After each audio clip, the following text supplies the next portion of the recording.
Hello दोस्तों, हिंदी की बिंदी channel में आप सभी का स्वागत है। तो दोस्तों, आज के इस वीडियो में हम बात करने वाले हैं यूपीएचएससी असिस्टेंट प्रोफेसर यूनिट 7 में आपको जो टॉपिक्स दिए गए हैं हिंदी आलोचना के पारिभाषिक शब्द। आज हम प्रश्नोत्तरी इसी टॉपिक पे करने वाले हैं और कहीं ना कहीं इन टॉपिक में सभी बच्चों को कन्फ्यूज़न है और डर भी लग रहा है कि इसमें किस प्रकार के प्रश्न पूछे जाएंगे। तो आज का टॉपिक हमारा इसी विषय पर है। इसी में किस प्रकार के प्रश्न जो है पूछे जा सकते हैं, उन्हीं प्रश्नों का मैं संकलन आप सभी के लिए लेके आई हूँ। और जिन्हें ये नोट्स चाहिए वो मुझे टेलीग्राम पे मैसेज कर दे। और ये जितने MCQs आजकल चल रहे हैं वो भी प्राप्त कर सकते हैं। बाकी चलिए, जो वीडियोस के माध्यम से हो सकता है तो आप सभी तक पहुंचाया जा रहा है, तो उसका भी लाभ ज़रूर उठाइएगा। तो चलिए प्रश्नोत्तरी शुरू कर देते हैं। तो प्रश्न है, आनंद की साधनावस्था और सिद्धावस्था का वर्गीकरण किस आलोचक ने किया है? हजारी प्रसाद द्विवेदी, रामचंद्र शुक्ल, डॉक्टर नगेंद्र या फिर नंद दुलारे वाजपेयी ने? आनंद की सिद्धावस्था और साधनावस्था, इसका वर्णन किसने किया है? तो इसका वर्णन करने वाले हैं आचार्य रामचंद्र शुक्ल जी। नेक्स्ट है, मुक्तिबोध ने फैंटेसी को क्या माना है? केवल मनोरंजन का साधन, अनुभव की कन्या, यथार्थ से पलायन या फिर अति यथार्थवादी भ्रम? तो राइट आंसर है कि मुक्तिबोध ने फैंटेसी को क्या कहा है? अनुभव की कन्या। नेक्स्ट है, साधारणीकरण की प्रक्रिया में आलंबनत्व धर्म का साधारणीकरण किसने माना है? भट्टनायक, अभिनवगुप्त, रामचंद्र शुक्ल या फिर श्याम सुंदर दास ने? तो राइट आंसर है यहाँ पर option number C, Ramchandra Shukla ji ने इसको आलंबनत्व धर्म माना है। ठीक है। नेक्स्ट है, उपचार वक्रता और लाक्षणिक मूर्तिमत्ता को शुक्ल जी ने किस कवि की विशेषता बताई है? कबीरदास, तुलसीदास, घनानंद या फिर जायसी? तो किसकी कविताओं में शुक्ल जी को उपचार वक्रता और लाक्षणिक मूर्तिमत्ता का भाव दिखता है? तो राइट आंसर इसका हो जाएगा ऑप्शन नंबर सी, घनानंद के काव्य में।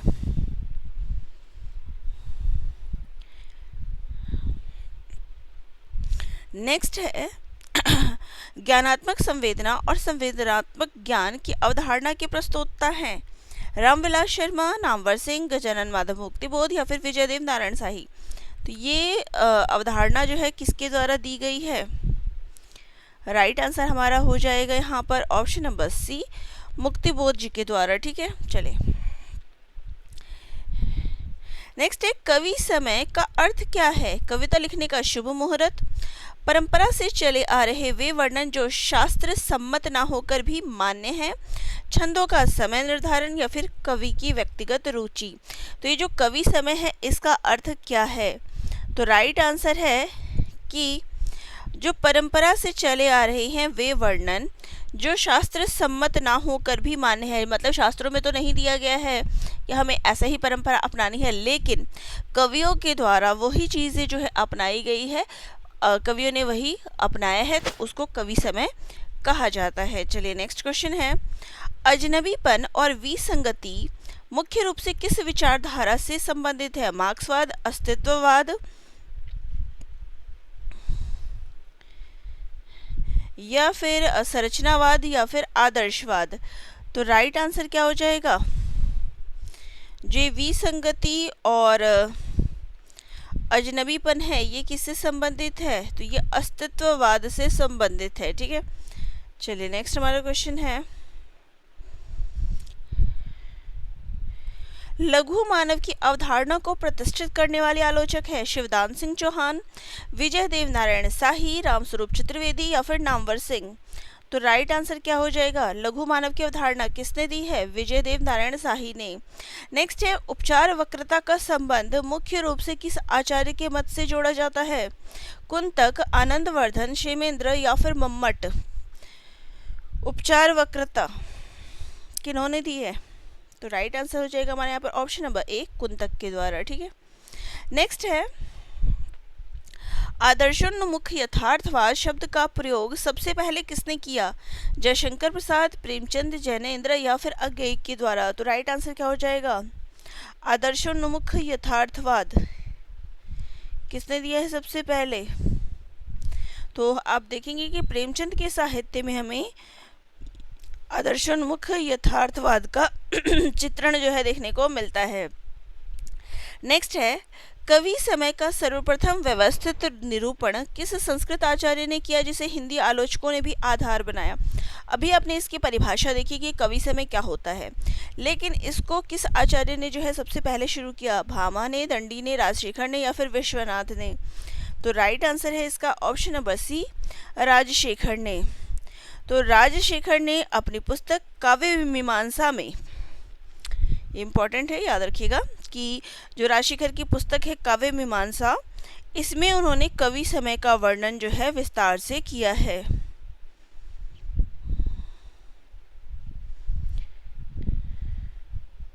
ठीक है, चलिए नेक्स्ट क्वेश्चन पे आ जाते हैं। हमारा क्वेश्चन है, अति यथार्थवाद के संदर्भ में कौन सा कथन सही है। यह केवल बाहरी वास्तविकता का चित्रण है, यह अवचेतन मन और स्वप्न जगत की अनुभूतियों को अभिव्यक्ति देता है, यह मार्क्सवादी विचारधारा का ही दूसरा नाम है, या फिर इसका उद्देश्य केवल समाज सुधार है। तो राइट आंसर क्या हो जाएगा कि अति यथार्थवाद का अर्थ क्या है कि यह अवचेतन मन और स्वप्न जगत की अनुभूतियों को अभिव्यक्ति देता है।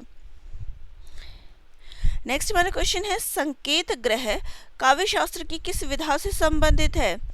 अलंकार, शब्द शक्ति, रीति या फिर वक्रोक्ति। तो संकेत ग्रह ये किससे संबंधित है, तो ये शब्द शक्ति से संबंधित है।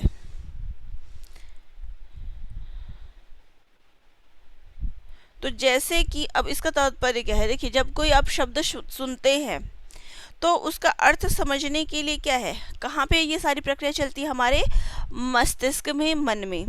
तो जो हमारी मानसिक प्रक्रिया होती है उसी को क्या कहते हैं, संकेत ग्रह कहते हैं। और ये मुख्य रूप से किससे जुड़ा होता है, तो ये अभिधा शब्द शक्ति से जो है जुड़ा होता है। ठीक है, नेक्स्ट है, अस्तित्ववाद का मूल मंत्र अस्तित्व तत्व से पूर्व है। हिंदी के किस कवि आलोचक की रचनाओं में सर्वाधिक प्रखर है, पंत, निराला, अज्ञेय या फिर महादेवी वर्मा। तो अस्तित्ववाद ये हमें किस में देखने को मिलता है, तो अज्ञेय जी के काव्य में हमें ये देखने को मिलता है। अज्ञेय जी के उपन्यासों की अगर हम बात करें तो देखिए शेखर एक जीवनी और उनकी कविताओं में भी हमें अस्तित्ववाद, व्यक्ति संघर्ष की जो पीड़ा होती है, अस्तित्व का संघर्ष होता है, वो देखने को मिलता है। ठीक है, नेक्स्ट है, बिंब के अनिवार्य तत्व के रूप में इंद्रियता पर किसने बल दिया है। केदारनाथ सिंह, रामविलास शर्मा, रामचंद्र शुक्ल या फिर नामवर सिंह ने। तो राइट आंसर हो जाएगा यहाँ पर हमारा केदारनाथ सिंह ने। तो केदारनाथ सिंह की पुस्तक भी है आधुनिक हिंदी कविता में बिंब विधान। ठीक है, और इसमें उन्होंने व्यक्त किया है कि इंद्रियता के कोई भी शब्द बिंब नहीं बन सकता। ठीक है, नेक्स्ट है, विपथन की अवधारणा आधुनिक भाषा वैज्ञानिक आलोचना में किसने वक्रोक्ति सिद्धांत के निकट मानी है। विपथन, वामन, कुंतक, क्षेमेंद्र या फिर आनंदवर्धन। तो राइट आंसर है ऑप्शन नंबर बी, कुंतक ने।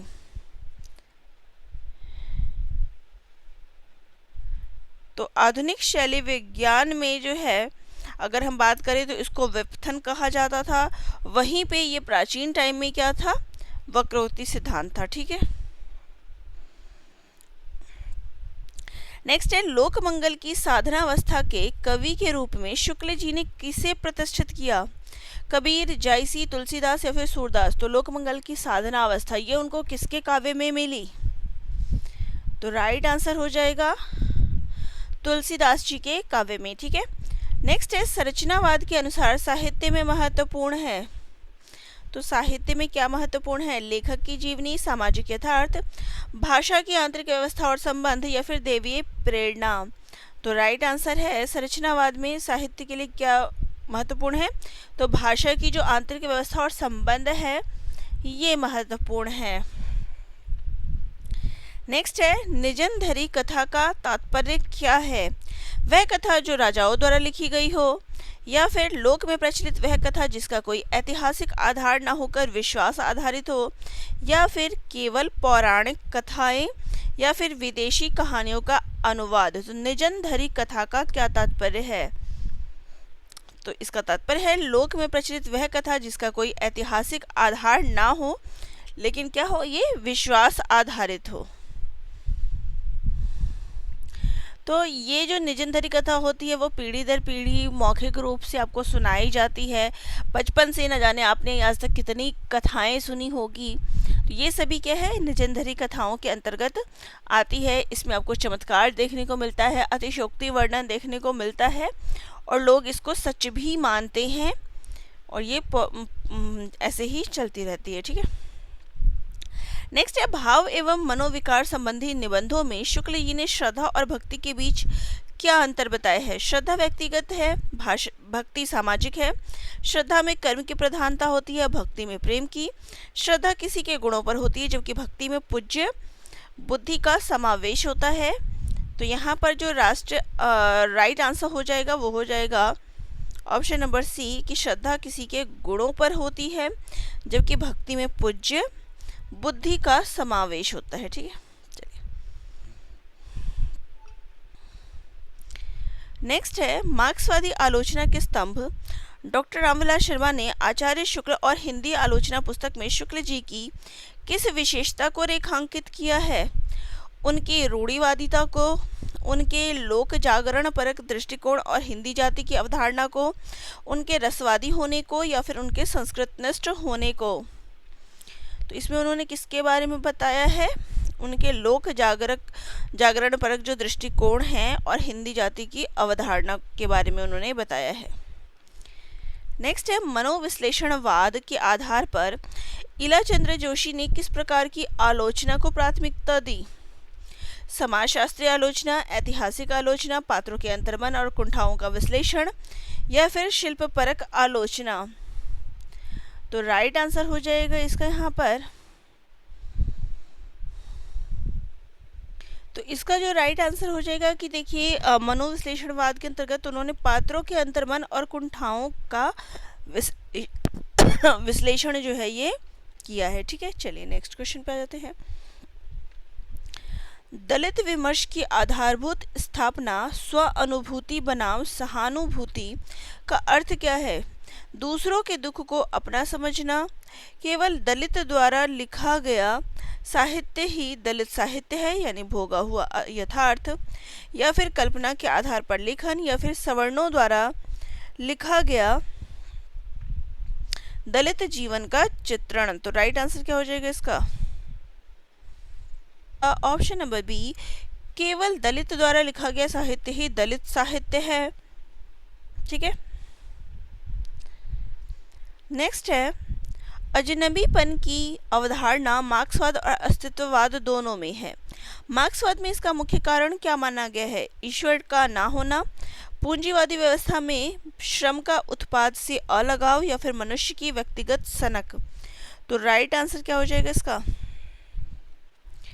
ये बड़ा अच्छा है कि पूंजीवादी व्यवस्था में श्रम का उत्पाद से अलगाव। ठीक है, चलिए नेक्स्ट क्वेश्चन पे आते हैं। विखंडनवाद के प्रवर्तक जाक देरिदा के अनुसार पाठ का अर्थ कैसा होता है? निश्चित और स्थिर, लेखक की इच्छा अनुसार, अस्थिर, बहुअर्थी और सदैव टालने वाला, या फिर केवल डिक्शनरी के अनुसार? तो राइट आंसर हो जाएगा यहाँ पर कि अस्थिर, बहुअर्थी और सदैव टलने वाला। नेक्स्ट हमारा क्वेश्चन है स्त्री विमर्श में स्त्रीत्व और स्त्री उत्पीड़न के मूल में पितृसत्ता को चुनौती देने वाली प्रसिद्ध पुस्तक द सेकंड सेक्स की लेखिका कौन है? Virginia Woolf, Simone de Beauvoir, Elaine Showalter, या फिर टॉनी मॉरिसन? तो राइट आंसर है यहाँ पर हमारा सिमोन द बोवार। ठीक है, चलिए नेक्स्ट है। नेक्स्ट हमारा क्वेश्चन है आधुनिकतावाद के उदय का सबसे प्रबल कारण साहित्य में क्या माना जाता है? औद्योगिक क्रांति और विश्व युद्धों में उपजी मोहभंग की स्थिति, राजाओं का पतन, नए छंदों का आविष्कार या फिर भक्ति काल की समाप्ति। तो राइट आंसर हो जाएगा इसमें औद्योगिक क्रांति और विश्व युद्धों से उपजी मोहभंग की स्थिति। ठीक है, चलिए नेक्स्ट क्वेश्चन है। रूपवाद आलोचना पद्धति में सबसे अधिक महत्व किसे दिया जाता है? लेखक के जीवन को, रचना के कथ्य को, रचना के शिल्प और भाषिक संरचना को, या फिर पाठक की प्रतिक्रिया को? तो राइट आंसर हो जाएगा यहाँ पर रचना के शिल्प और भाषिक संरचना को। ठीक है, चलिए नेक्स्ट है। सांस्कृतिक आलोचना का मुख्य उद्देश्य क्या है? केवल पुरानी संस्कृति का गुणगान करना,